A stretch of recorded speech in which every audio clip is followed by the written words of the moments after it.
Hey, mamas, I'm Lacey, your lactation counselor, and you're listening to the Early Motherhood Guide podcast, where motherhood is simply supported. So today I have the opportunity to talk to Stephanie Dueger. Why don't you introduce yourself? Hi there. Super excited to be here today. So I am in Colorado and I am a psychotherapist, an educator, an author, and a parent coach. And I have written this book, Preparing for Parenthood, 55 Essential Conversations for Couples Becoming Families. And that was kind of my third baby. And Yes, I live in Colorado with my husband and our two daughters and big fur ball of a dog. And just excited to be here today. Thanks for having me. Awesome. Yeah, of course. I'm really excited for our conversation. So, you talk a lot about preparing for parenthood, which there is a lot to prepare for, and it can be super overwhelming on what we need to do because everyone has opinions and everything. So, Mhm. what are some of the best ways that you find to prepare for the early stages of parenthood? Yeah, so my experience kind of dictated what I chose. I would offer others to do differently, I guess. So I had spent my entire life working with kids and families as an adult. And I had read what I thought was every single book on pregnancy, birth, early parenthood, and I kind of walked into parenthood thinking I'm a little on the older side and I'm probably going to be okay. And my husband and I are both therapists, so we're like, what could go wrong? Um, but it was so humbling actually getting into parenthood um, and just realizing all the things, the lived experience that is so challenging to actually prepare for. And then all the conversations that I wish that we had had prior. And we had some of these conversations, but there were a lot of things that we really didn't talk about. The main piece being what might happen to our relationship once there was a third person involved who had much higher needs than either of us did. And so it was, like I said, really humbling in a really beautiful and challenging way. And I think a lot of people maybe have that similar experiences of like, wow, it kind of rocked our world in a way that we weren't quite expecting. Yeah. And so, in terms of preparing, I feel like in this culture, at least, we spend so much time focusing on, the birth process, which is huge. You obviously want to prepare for that. Um, and, the prenatal yoga and healthy eating and all of that is beautiful and wonderful and important. But I think some of the things that we miss are like, I can't tell you how many clients I've had who come in and just said, I thought that once I actually was done giving birth, I've gone through this huge marathon of giving birth. I'm like, oh, I'm done. And then you you have this realization that no, actually you just kind of started and now you're on full time. And so I think that kind of preparation, like it's sort of like I sort of feel like parenthood is a secret club.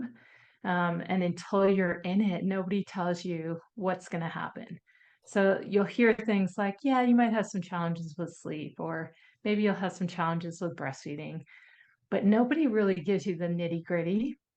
And maybe that's because people who are expecting a baby aren't quite ready to hear it, or they're not quite ready to believe it. But I think anything that you can do to set yourself up for success, like really planning for lots of support on the postpartum side, having all your ducks in a row, like having all the names of your lactation counselor, your sleep consultant, your pediatrician, having everything right there because so many things are happening and they happen quickly. And it's like this kind of liminal space, where you're in kind of time out of time. And there's this sweetness and beauty to it. And then there's the wild, crazy stuff that's going on that you feel like it's totally out of control sometimes.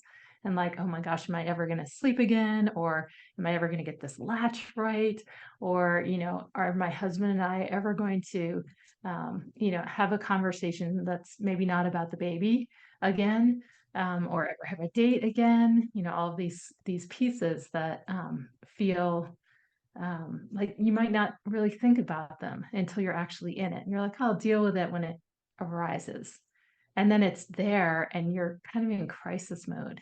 And so what I always like to share with the parents, the expectant parents that I work with, is set yourself up, like prepare like you're going into kind of a disaster, like a bomb's about to go off and you have everything lined up. Like, you have diapers for like the whole first year kind of thing.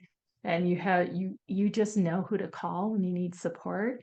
And then get tons of support, especially if you are a person who is used to not asking for help. Mhm. And I know a lot of us are. Like, I can just do it. And again, we live in this culture that doesn't totally support the idea of the village, right? Yeah. But it's so critical when you're in it to know that other people are going through the same kinds of things. And you can reach out at 3 in the morning and be like, "Oh my gosh, like what's going on? My baby's got a rash. Is that normal?"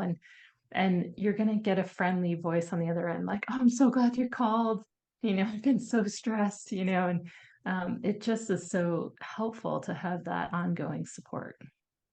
I love that idea of having the list because it is when you're in overwhelm and if you are prepared for all the things, you say like, and you don't need to know all the knowledge. You don't need to be the expert on every topic because like if somebody did share what their struggle was, that does not mean that you're going to share that struggle.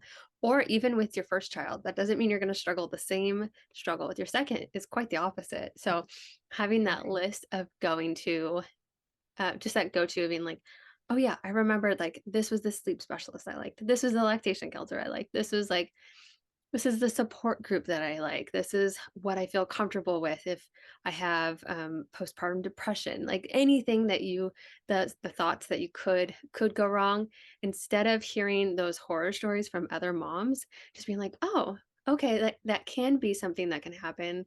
How can I prepare, and who do I reach out to if that becomes an issue?"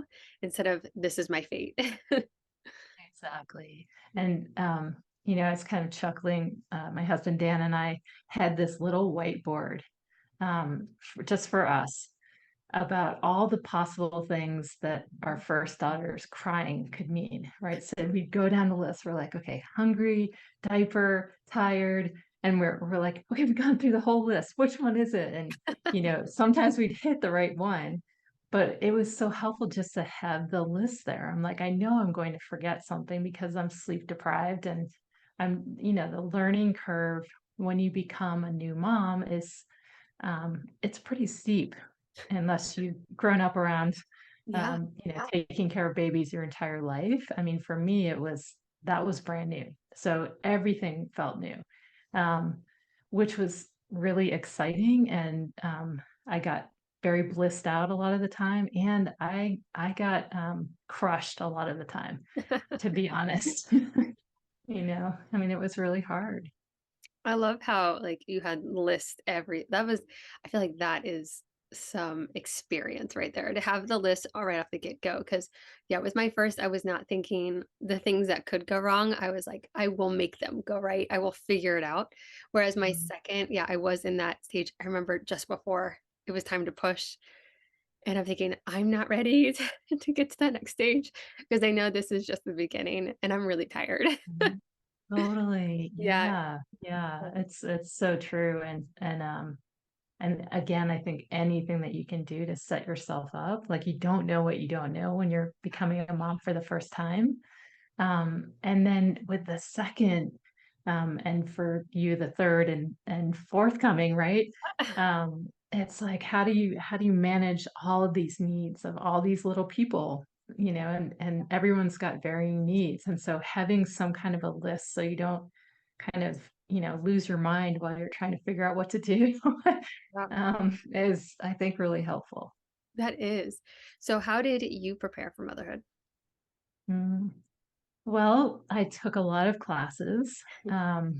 I took a training about, like a somatic attachment training because for me, attachment and bonding is so critical, and it's the work that I do. And so I really wanted to make sure I got that piece dialed, and that was beautiful. I took, a couple of birthing classes, and I had both of my children at home, and Awesome. so I was really, really wanting to make sure I knew what I was doing, and that I hired people who really knew what they were doing. Um, and so there was a lot going into it. But again, I was like, I'm the kind of person who goes to the library and takes out 10 books, and they're all sitting next to on my bedside table. I'm going through them like, okay, what do I need to do now? Um, and I, and even with all of that knowledge, all that information, it still was so humbling, right? Because there's the lived experience, which is different. And you come through birth, and most people after birth are pretty exhausted. It's a pretty intense experience, and so you come out the other side, and you're like, okay, now I'm on 24/7. And there's you hopefully have enough support that you're getting, Yeah. sleep and things like that. But it is, trial by fire, and Yeah, it so is. so for me, that's what I learned, like, there's a limit to what you can prepare for, but you can, like, so I always encourage people, like, don't stick your head in the sand, like, "Oh, I don't wanna hear about birth or know about birth, I'm just gonna go into it," because I think that can be almost, it can be disempowering, really. And Yeah. so it's a way to come into your own as a mama, right?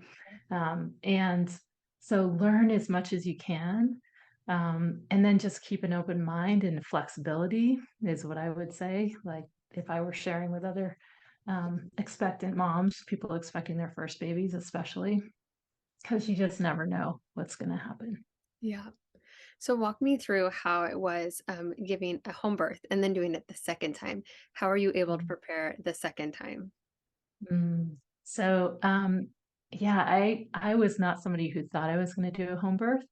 Um, and my parents are both physicians, and they were very against it. And my mom actually was a pediatrician, and she was like, "That's crazy. What are you thinking?" And Oh no. thankfully, on some level, thankfully, they live far away. So I was like, "I'm just going to do what I'm going to do." And so we have wonderful midwives in our area. And so I did a ton of research, and I talked to my friends who had done home births and others who had done, uh, births with midwives in like a center. But I really wanted to be home. The more I learned about it, the more I learned how natural birth is and that I was a low risk person. It felt like something I wanted to try. And we live really close to a hospital. So I'm like, if anything goes wrong, we're like 3 minutes in a car to get there. So it was amazing and intense, right? So it was like I loved being in my home, and we had two midwives, and then my husband's stepmom came, and she was a lovely human being, and she was kind of my doula. And our dog was here, our previous dog, and it was a very long process for me. And there were a couple points where I was like, wow, maybe my mom had a point. Maybe I am a little nuts to have tried to do this at home. Like there was that point when I was like, maybe I could have used some pain meds.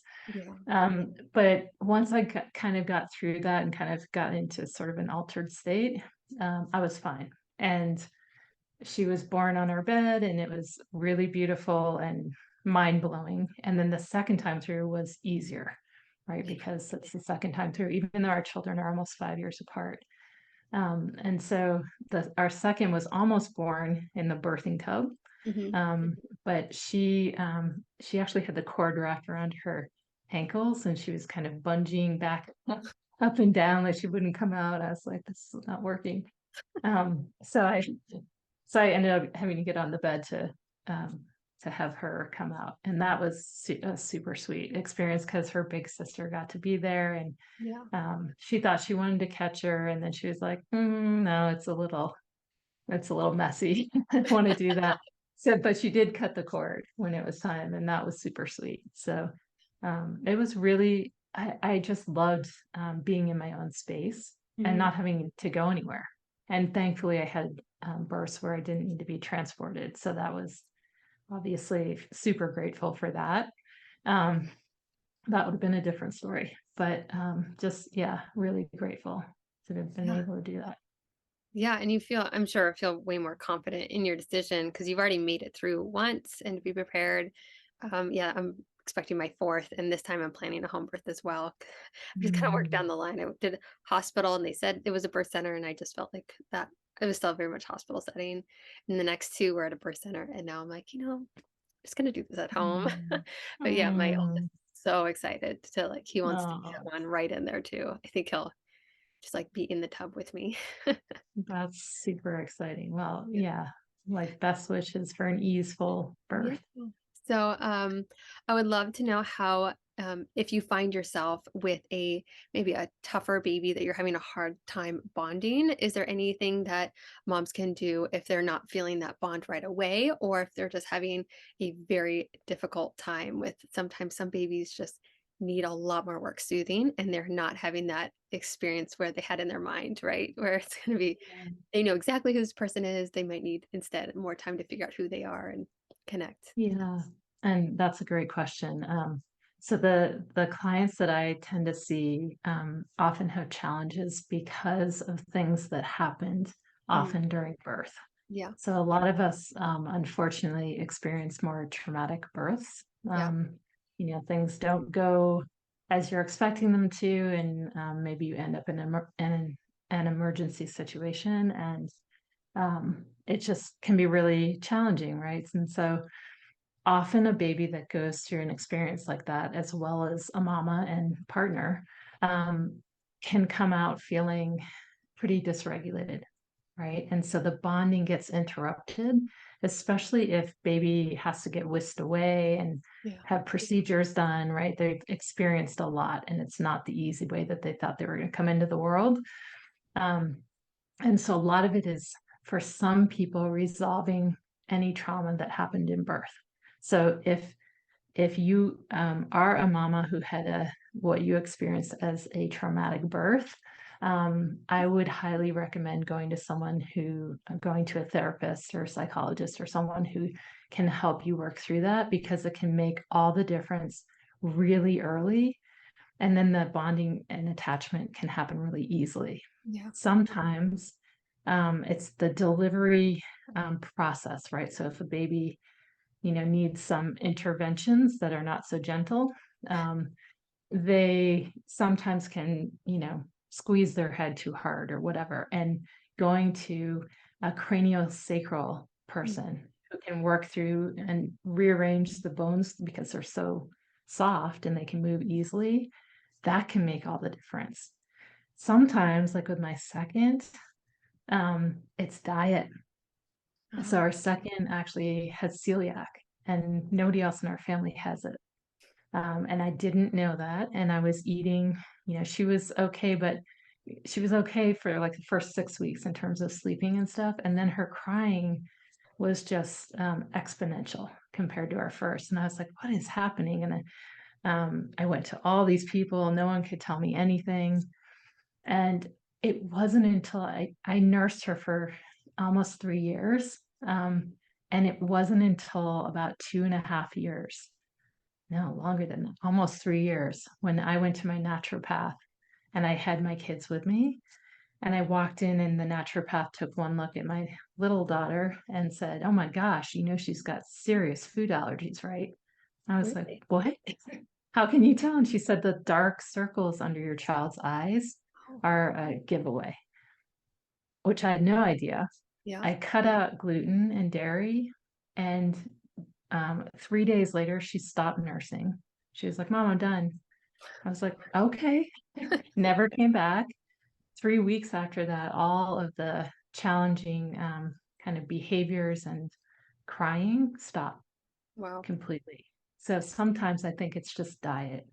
yeah, Um, and then the third thing is probably just temperament. We all come into the world how we come in with our own personalities. And I think, our younger one is a little fiery. She's more fiery than the rest of us are, and that's just kind of her thing, and we love it and support it, and sometimes it can be a little more challenging. So, I think part of it is just A, understanding the pieces that could be playing into a difficult connection with your child, and then B, supporting them in whatever they need Yeah. to resolve that. Yeah. Yeah. When I was, one of my child is very, yeah, just loud and, yeah, short temperament.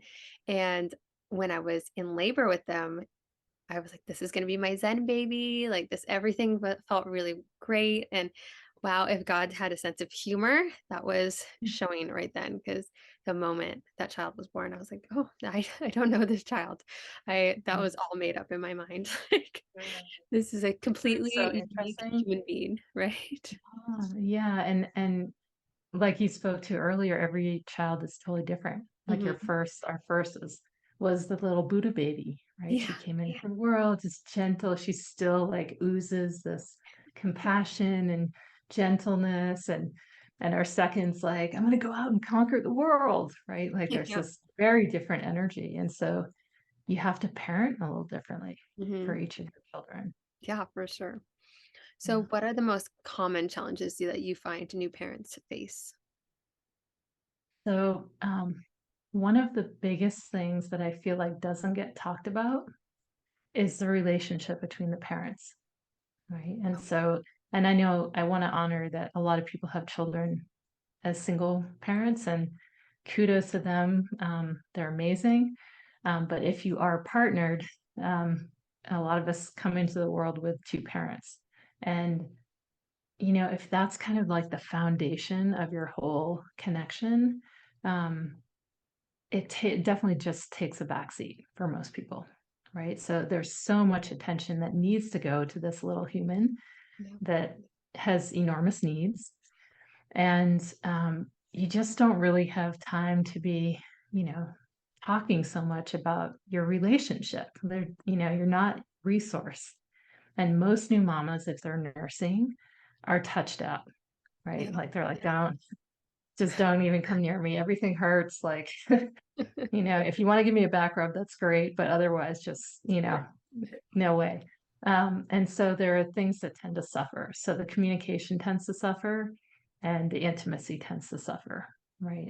And so you have to, I feel like, make a really concerted effort with your partner, um, to reconnect on some level. So once you're through that kind of 6 to 8 weeks of healing time, there's hopefully a little more energy can start returning back to that orbit of like, oh, hi, you're still here. Um, thanks for getting the groceries this week, right? And kind of trying to reconnect and have conversations again that aren't just about your baby. So a lot of the parents who come in to see me, they're like, everything was great.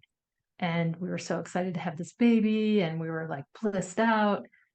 And then baby came, and usually the partner's like, what am I, chopped liver? Like I'm not even invited into this little scene, and you're having this love fest with the baby. Um, and I get to hold the baby, but a lot of my needs aren't getting met, right? And so it's often the partner who's upset or feeling left out, or just feeling not as important as the baby. Yeah. Um, and so much attention needs to go towards the baby and towards the mom so that she can heal and recover well. And so that's really one of the biggest things. And obviously, another one is breastfeeding. Yeah. That's often a challenge for a lot of new mamas, for as long as they nurse, right? There are so many pieces that go into that and how that changes over time. And then obvious another one's sleep. Yeah. And if we're not sleeping, everything else kind of goes down the suck hole. So it's like, we need it so much, in order to be our best selves. And Yeah. so when we're underslept, we tend to be more irritable. We have less patience Yeah. for everything. And it's also a setup for postpartum mood disorders, right? So you have to be so careful with that. So I'm always telling new mamas, like sleep when your baby sleeps. And if you have other kids, find a way to like try to squish in some time where even if you're just resting with like, your eyes are kind of, you're not in full sleep, but you're resting and your kids are here and they're safe enough. Yeah. Um, like that can be helpful because what your body goes through and each time successively, right, it builds on each other. So it's going to take longer for your body to bounce back after baby number two, baby number three, right? Yeah. It's like a consistent stress on your body. So you have to be careful with it and gentle and like so respectful of your physical needs. So Yeah. I would say those are the three top things that I see. Okay. And so, what would be like the most important thing that expecting parents should do before their baby arrives? Um, there are probably lots of really important things to do. Um, but I would say one of the best things you can do is like have these really important conversations that dig deep, right? And I think a lot of us avoid them until they're in our face, or we may not think about them, right? So like talking about intimacy, like, hey, we know like we're given this 6 week period usually after having a baby, and then you're supposed to be able to have sex again, right? And for some people, it's like, oh my gosh, like that is the last thing on my mind, Yeah. right? And B, maybe you're not fully healed, maybe things don't feel great, or you had surgery or whatever. So there are a lot of pieces that can come into that, but if you don't talk about it beforehand and you kind of go into it and your partner's like, all right, it's 6 weeks today, I'm ready. Calm down. Right? Yeah, totally. And maybe you are ready, and that's great. But to just talk about all the pieces that can go into that, Yeah. like, hey, are you okay? Like, what can we do if things don't work out that way? Are there other things we could do instead? Right? And talking about things like I'm always amazed at how many people don't have a will, Oh, right? Like going into parenthood, like you should have a will before you become a parent, mhm. right? Because worst case scenario, something bad happens, right? And you need to know that your child is going to be well taken care of and not held by the state trying to find a family for them, right? Like it's like horrible to think about. No one wants to think about it, so they don't talk about it, right? Um, Talking about how your finances might change, how your roles are going to change. Yeah. Um, all those pieces I think are really critical. But I mean, there's so many pieces to prepare, and Yeah. it feels like such a short period of time. And I know a lot of people just want to stay in the kind of like, oh, like it's so sweet, and I'm gonna go to my baby shower, and it's like you know, it's kind of like a Disney movie, right? And it's like everything's beautiful, and then you're in it and you're like, oh my gosh, how come nobody ever told me about this? Yeah. Like it's so stressful. So I don't ever want to scare expectant parents, and I think the more prepared that you are, the less you're going to be scared. Yeah, and it is very empowering too because you have those answers and you feel very prepared, right? Yeah. Right. And with the partner, yeah, that is somebody that is extremely ignored or kind of left by the wayside, right? They are the rock of the support at that point. You need them the most, and yet yeah, they really have to set aside all of their needs and wants for quite a bit. So I think that's really important on a really communicating what it's going to look like at 6 weeks, right? Or maybe I still need a bit more time. Or what happens if we are spending time together and yet things aren't going as planned, right? Because I've had some mamas also share like that it's just not what they expected afterwards, right? And whether it's emotionally or physically, they're just not ready to move forward and finding out other ways that they can still connect with their spouse is very important. So, very good Yeah, point. absolutely. Absolutely. Yeah. All right. So what happens if, and this is, I get a lot of mamas where they have missed the window, right? They realize they're in the thick of it at this point, right? And they are completely overwhelmed and they're like, I wish I prepared myself beforehand, but most people we don't, right? We get excited and nobody wants to be worried about all the stressful stuff, right? So yeah, how many people, like, or many people have these times where they're feeling overwhelmed. So what are some things they can do when they have that overwhelm?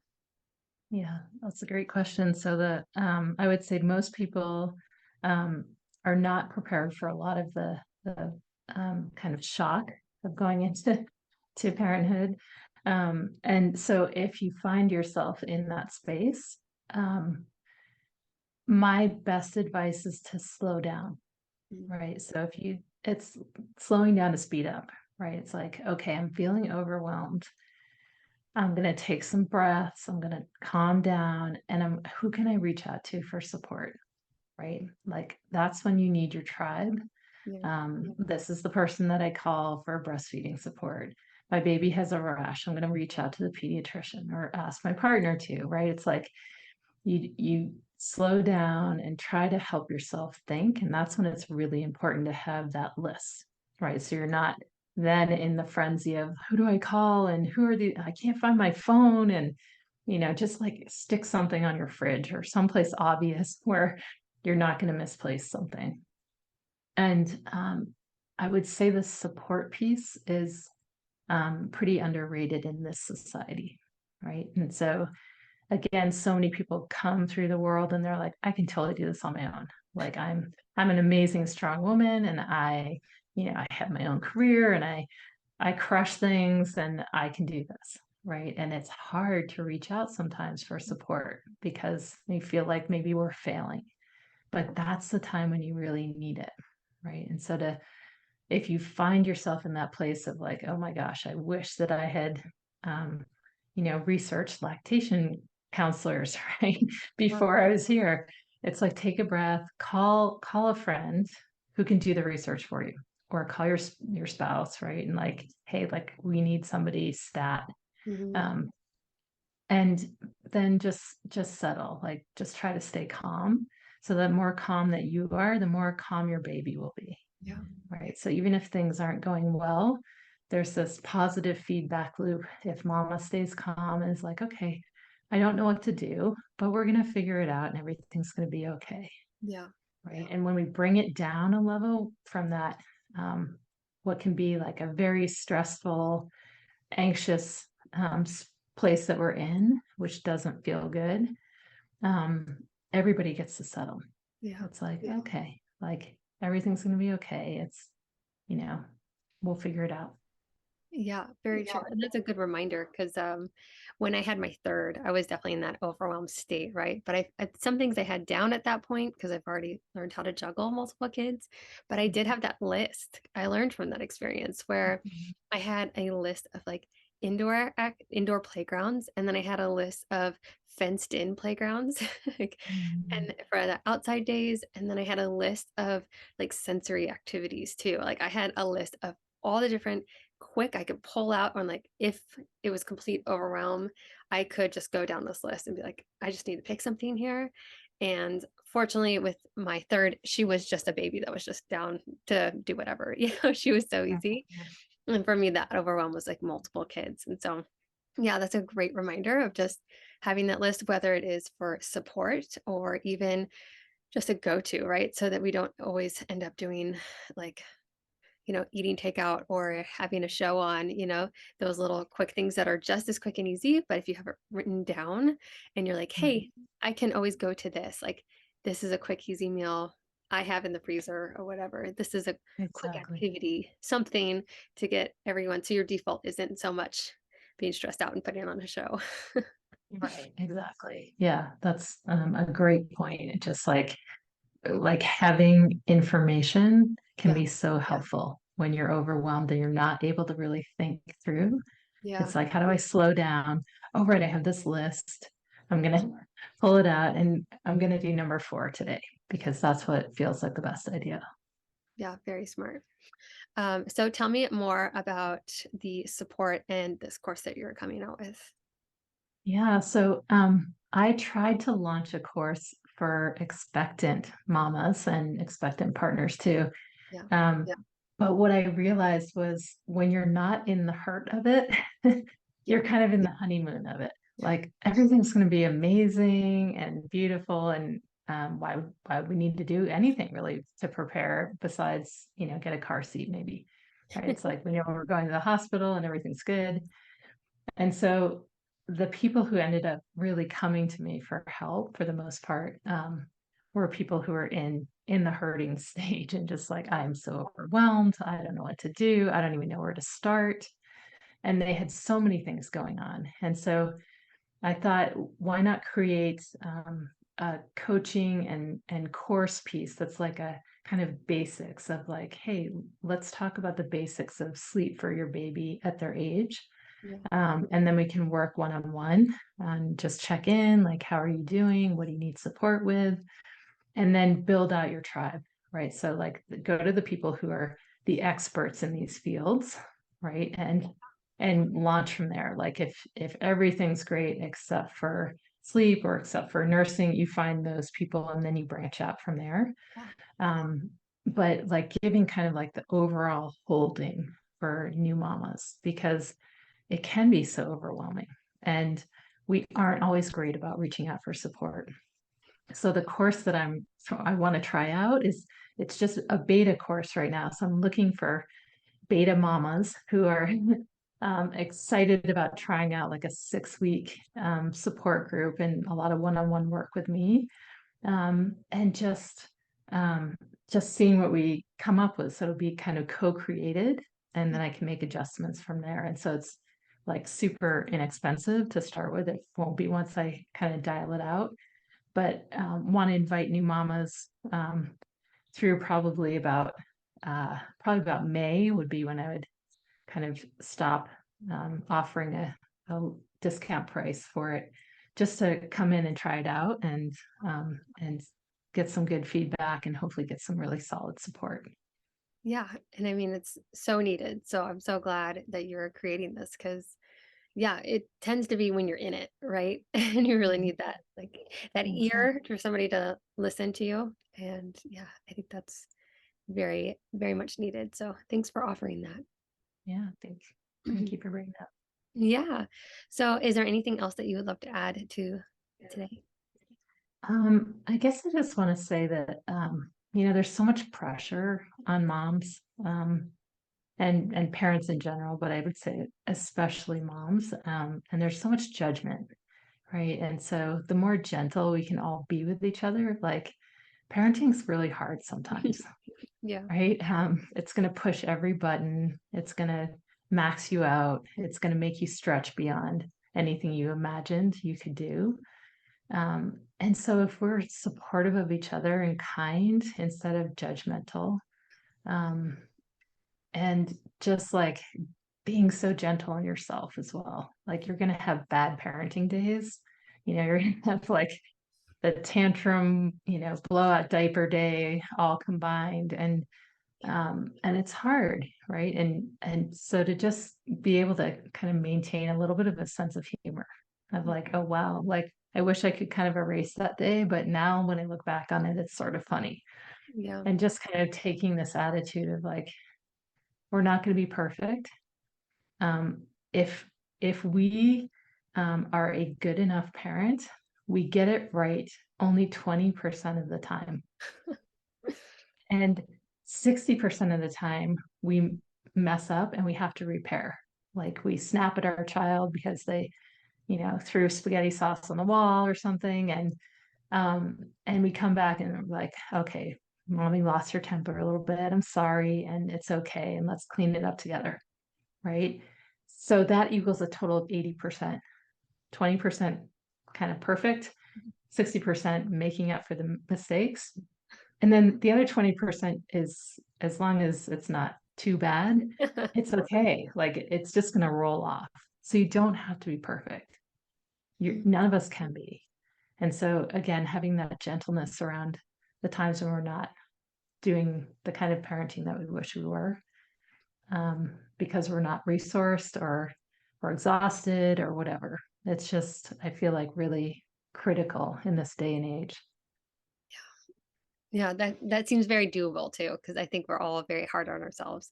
And so to give ourselves that grace is it's always needed to hear. So thank you Yeah. for sharing. Yeah, of course.